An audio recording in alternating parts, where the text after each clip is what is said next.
Saudara-saudara jurnalistik yang hadir, pada malam hari ini saya akan menyampaikan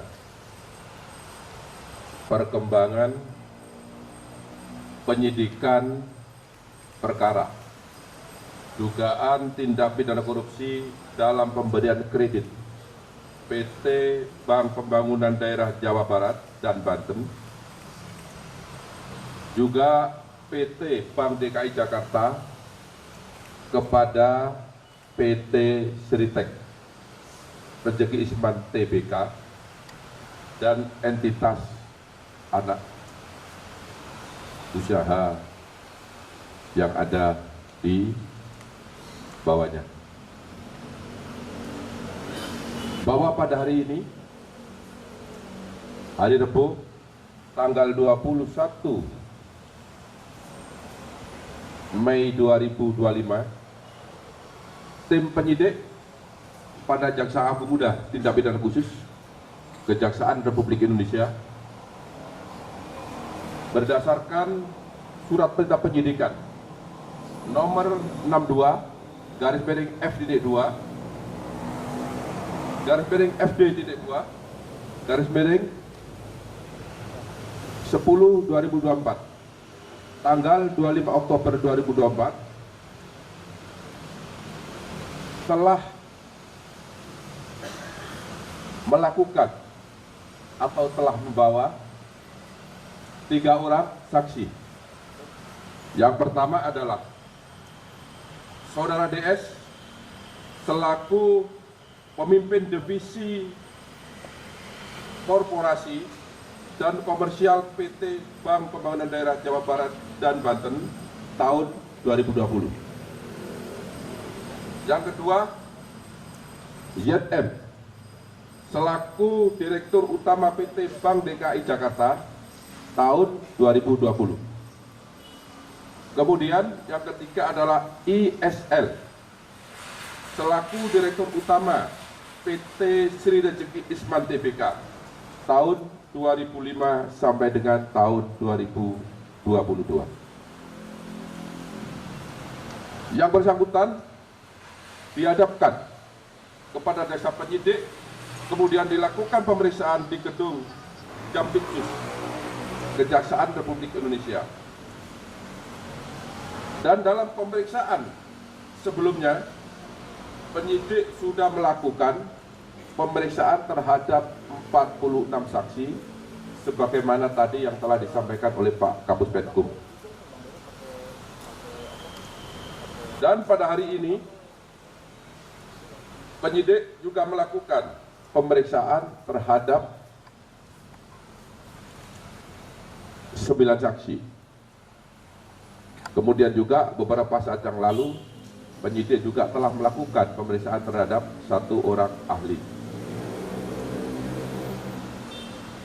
Setelah melakukan pemeriksaan terhadap para saksi tersebut di atas, penyidik memperoleh alat bukti yang cukup telah terjadi tindak pidana korupsi dalam pemberian kredit dari beberapa bank pemerintah kepada PT Sritek Rezeki Isman Tbk dengan nilai total outstanding atau tagihan yang belum dilunasi hingga bulan Oktober 2024 sebesar 3 triliun 588 miliar 650 juta 808 ribu rupiah, maaf, ribu 28 rupiah, 57 sen. Dengan perincian sebagai berikut. Untuk Bank Jateng sebesar 395 miliar 663 juta 215.800 rupiah. Kemudian untuk Bank BJB, Bank Banten dan Jawa Barat sebesar 543 miliar 980 juta Rp507.170. Kemudian untuk Bank DKI sebesar Rp149 miliar 7.018.018,57 sen.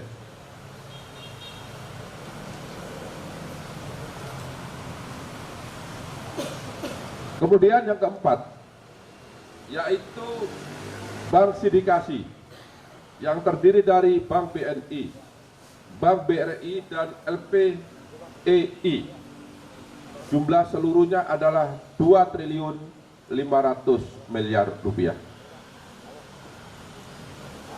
Selain pemberian kredit tersebut di atas, PT Sri Rejeki Isman Tbk juga mendapatkan pemberian kredit di bank swasta yang jumlahnya sebanyak 20 bank.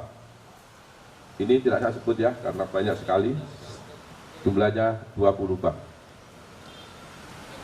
Adapun kasus posisi dapat kami jelaskan terhadap adanya pemberian kredit kepada PT Sri Rejeki Isman Tbk yang dilakukan secara melawan hukum dan mengakibatkan adanya kerugian keuangan negara, dapat disampaikan fakta-fakta sebagai berikut. Bahwa PT Sri Rejeki Isman Tbk merupakan perseroan terbatas yang beroperasi dalam bidang industri tekstil dan produk tekstil dengan komposisi kepemilikan saham yaitu PT Huddleston Indonesia sebesar 59,03% dan masyarakat karena sudah TBK sebesar 40,97%. Bahwa dalam laporan keuangan PT Sri Rejeki Isman Tbk telah melaporkan adanya kerugian dengan nilai mencapai 1 miliar 08 US dollar atau setara dengan 15,65 triliun rupiah pada tahun 2021. Padahal sebelumnya pada tahun 2020 PT Sri Rejeki Isman masih mencatat keuntungan sebesar 85,32 US dollar Amerika atau setara dengan 1,24 triliun. Jadi ini ada keganjilan dalam satu tahun mengalami keuntungan yang sangat signifikan, kemudian tahun berikutnya juga mengalami kerugian yang sangat signifikan. Inilah konsentrasi dari teman-teman penyidik. Kemudian PT Sri Rejeki Isman Tbk dan entitas anak perusahaannya memiliki kredit nilai total outstanding atau tagihan yang belum dilunasi hingga bulan Oktober tahun 2024 sebesar 3.538.808.028.028 rupiah,57 sen. Utang tersebut adalah kepada beberapa bank pemerintah, baik bank himbara yaitu himpunan bank milik negara maupun bank milik pemerintah daerah. Selain kredit tersebut di atas, PT Sri Rejeki Isman Tbk juga mendapatkan pemberian kredit dari 20 bank swasta. Seperti tadi yang telah saya sampaikan. Kemudian, dalam pemberian kredit kepada PT Sri Rejeki Isman Tbk, JM selaku Direktur Utama PT Bank DKI dan DS selaku pimpinan divisi korporasi dan komisaris komersial PT Bank Pembangunan Daerah Jawa Barat dan Banten telah memberikan kredit secara melawan hukum karena tidak melakukan analisa yang memadai dan mentaati prosedur serta persyaratan yang telah ditetapkan. Yaitu salah satunya adalah tidak terpenuhinya syarat kredit modal kerja karena hasil penilaian dari lembaga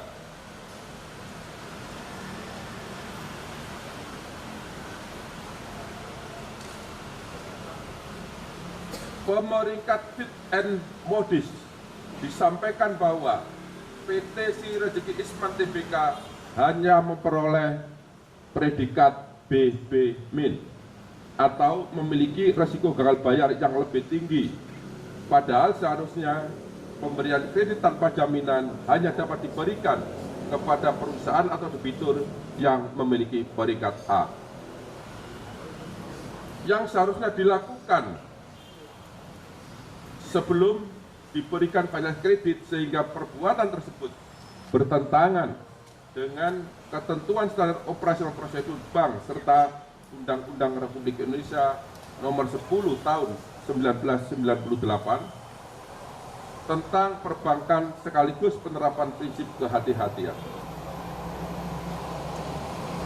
Bahwa pada saat ISL selaku Direktur Utama PT Sri Rezeki Isman Tbk mendapatkan dana dari PT Bank Pembangunan Daerah Jawa Barat, Banten, dan PT Bank DKI Jakarta, terdapat fakta hukum bahwa dana tersebut tidak dipergunakan sebagaimana tujuan dari pemberian kredit, yaitu untuk modal kerja, tetapi disalahgunakan untuk membayar hutang dan membeli aset non-produktif sehingga tidak sesuai dengan peruntukan yang seharusnya. Bahwa kredit yang diberikan oleh PT Bank Pembangunan Daerah Jawa Barat, Banten, dan PT Bank DKI Jakarta kepada PT Sri Rezeki Isman Tbk saat ini macet dengan volatilitas 5 dan aset perusahaan tidak bisa dieksekusi untuk menutupi nilai kerugian negara karena nilai lebih kecil dari nilai pemberian pinjaman kredit serta tidak dijadikan sebagai jaminan atau agunan. Bahwa PT Sri Rezeki Isman Tbk dinyatakan pilot oleh Pengadilan Negeri Niaga Semarang melalui putusan nomor perkara 2/PDT.SUS homologasi /2024/PN Niaga Semarang bahwa akibat adanya pemberian kredit secara melawan hukum tersebut yang dilakukan oleh PT Bank Pembangunan Daerah Jawa Barat Banten dan PT Bank DKI Jakarta kepada PT Sri Rezeki Isman Tbk telah mengakibatkan adanya kerugian keuangan negara sebesar 692.592.188 rupiah dari total nilai outstanding atau tagihan yang belum dilunasi sebesar 3.538.808.028.027 rupiah,57 sen. Kemudian setelah dilakukan pemeriksaan terhadap DS, kemudian terhadap YM dan terhadap ISL, pada hari ini Rabu tanggal 21 Mei tahun 2025, penyidik pada Jampitsus Kejaksaan Agung Republik Indonesia menetapkan 3 orang tersebut sebagai tersangka karena ditemukan alat bukti yang cukup telah terjadi tindak pidana korupsi dalam pemberian kredit PT Bank Pembangunan Daerah Jawa Barat dan Banten serta PT Bank DKI Jakarta kepada PT Sri Rezeki Isman Tbk.